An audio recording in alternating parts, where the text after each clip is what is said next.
aromatic compounds, benzene. In a previous video on classification of hydrocarbons, the aromatics were shown here as a separate branch from the aliphatics. This video introduces the simple idea of what we mean by an aromatic compound. As you can readily see, it involves the benzene molecule. This video will focus on the historical development of the benzene structure. The formula for benzene, C6H6, was known for a long time because chemical analysis in laboratories determined the ratio of carbon to hydrogen as 6:6. Now, of course, a chemist wants to know the structure of compounds as well. So let's pretend for a moment that we are chemists around 1850 trying to figure it out ourselves. We know that we have 6 carbons, so we might start, for example, by drawing them out like this. There has to be at least one single bond between them. I've added double and triple bonds because with only single bonds there would need to be more than 6 hydrogen atoms to saturate the carbon skeleton. The ends can only take 2 hydrogens each, so let's add them here and here. That leaves 2 hydrogen atoms which must be placed so that each carbon atom has 4 bonds. They'll have to go here and here. There might be other possibilities. The important fact now is that you have to match up the physical properties of this structure with those of benzene. Benzene is a clear, colorless liquid and has a slight gasoline-like odor to it. The problem with this structure is that whatever its physical properties are, they do not match up with those of benzene. So this structure and others like it are wrong. And so began a lot of debate and thinking about the structure of this molecule.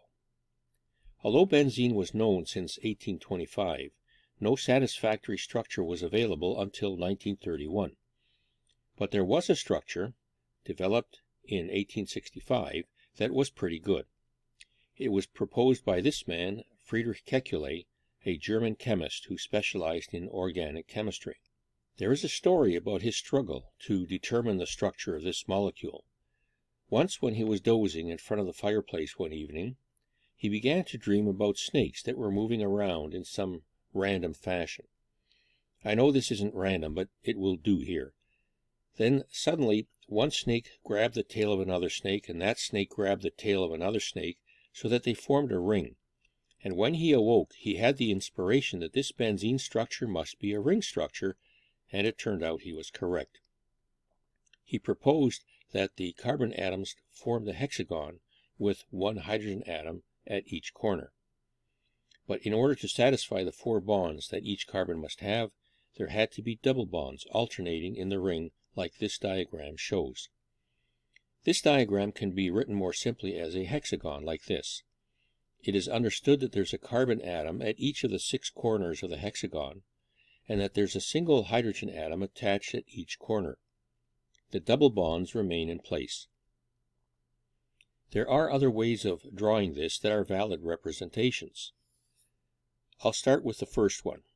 Now, if I shift the double bonds like this, then this is a slightly different structure. You may think that all we've done is just turn it on its side, and so that's really no different. But to show that's not the case, let's replace 2 carbons with a radioactive isotope of carbon known as carbon-14. These red dots will fix the position of these carbons on the ring. Now, in the first case, there's a single bond between the 2, and in the second case, there is a double bond. So that makes this a different structure. These similar, yet slightly different structures are known as resonance hybrid structures, and the double arrow indicates this. The idea is that the electrons that form the double bond shift their positions back and forth. So they're kind of resonating between these 2 structures. This gives rise to another possible structure. There could be a double bond between these 2 carbons above and below. Here is another resonance structure, and here is yet another one. There are others that are all resonance structures. So no diagram by itself is correct. The truth is some hybrid of them all. I should explain what is meant by hybrid in this context. Let me show you a very nice analogy. Let's consider a mule. A mule is a hybrid animal that is born from a donkey and a horse. Now, just for interest, some mules are born from a female horse and a male donkey, and others, called hinnies, are born from a male horse and a female donkey. The mules are sterile, which means they cannot breed themselves, so they always have to be made by these pairings. The point here is that all three animals are real. Now let's consider a rhinoceros.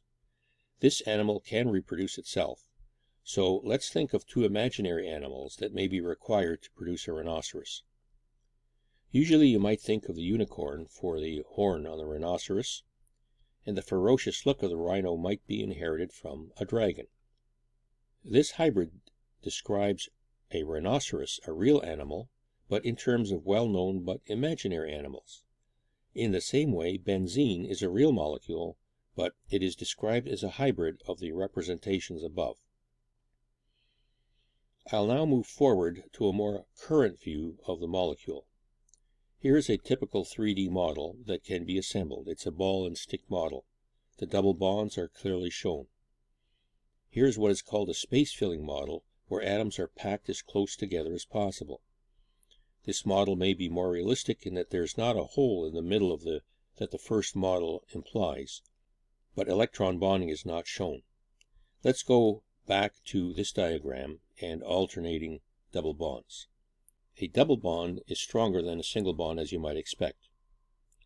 Also, the length of a double bond is shorter than the length of a single bond. The problem is that X-ray analysis shows all bonds to be of equal length and equal strength, so that makes this diagram somewhat misleading. Also, the idea of shifting double bonds to create resonance structures is not a very satisfying model, as already mentioned. With the advent of quantum mechanics in the middle 1920s, concepts of sigma bonds and pi bonds were introduced, so that by 1931 a much better model for benzene was achieved. From quantum theory, we learned that the double bond consists of one sigma bond and one pi bond. This picture is referred to as a pi orbital that shows the path of a pi electron. It's not really a path as such, it's more a region which shows the probability that the electron is somewhere in there. It's usually described as a dumbbell shape. The three pi bonds consist of 6 electrons, which in benzene are delocalized. This means that they're not fixed to one particular carbon atom. They're divided above and below the plane of the molecule and spread evenly around the molecule. Notice in this diagram how the lobes of each p orbital extend above and below the plane, the orange hexagon, of the molecule. With this background, we are ready to understand the significance of the round circle in this diagram. This diagram shows the 6 orbitals again, which are called atomic orbitals, as though they belong to their own atoms.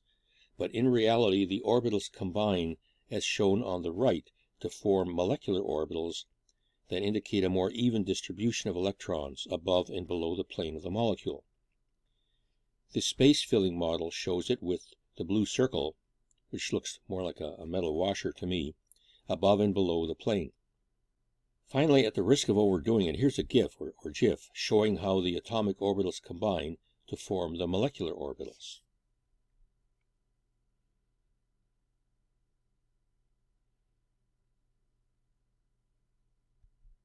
This then is a more correct interpretation of the structure of benzene. These 3 diagrams, though, remain the best known representations of the benzene molecule. This one with a circle implies that all bonds are equal in length and equal in strength. Now, second to last, I want to show some examples of benzene as fused rings. In this chart, fused rings is one of the divisions of aromatic compounds. Although this video has focused on benzene itself, I'll quickly show just the first 3 members. The first one is naphthalene, formed from 2 rings, and anthracene from 3 rings. Naphthalene used to be best known for making mothballs, which kept moths from eating winter woolen clothes that were kept in closets over the summer. Not so much anymore. It is used in insecticides and as deodorant blocks in toilets. Anthracene is used to make a red dye called alizarin for dyeing fabrics. Pentacene consists of 5 fused benzene rings. It's a purple powder. used to make organic semiconductors. In 2009, its structure was photographed by scientists at IBM using an atomic force microscope and made it to the Rachel Maddow show. Here is the clip. Until now, we amateur geeks could only see molecules by looking at or building things like this. Big, multicolored models of molecular structure that I've always found very hard to understand. But now, thanks to the miracle of atomic force microscopes, scientists have managed to take the very first actual photograph of an individual single molecule, which I think we showed before, but we should show again now. Come on, put it up there. Put it up there. Thank you very much. Now that is a zoom lens. This is a picture of a single pentacene molecule. It's made up of 5 carbon rings that have diameters about 1,000,000 times smaller than a grain of sand. Now, can I wrap my mind around what it means to be 1,000,000 times smaller than a grain of sand? No, of course I can't, and you can't either. But what I can now understand is that those freaking models that never made sense to me in organic chemistry, turns out they are freakishly, look at that, exactly what real molecules look like in the real world, which we now know because we can take pictures of them. And that is the new record for the single geekiest moment of geek we have ever done, ever. Hoorah! Hoorah! Yes! Finally, here is an interesting cake that seems to honor the benzene molecule. Notice the hexagonal shape, the ring of carbon atoms around the edge, and the pi electrons, very appropriate here, in the middle. Maybe blueberries. And one more, the 6 carbon atoms are clearly defined with the electron cloud in the middle. So 6 corners of a hexagon, 6 carbon atoms, 6 pi electrons. This cake would be perfect for someone's 66th birthday, and even more so if it was on June the 6th. This ends the video on benzene.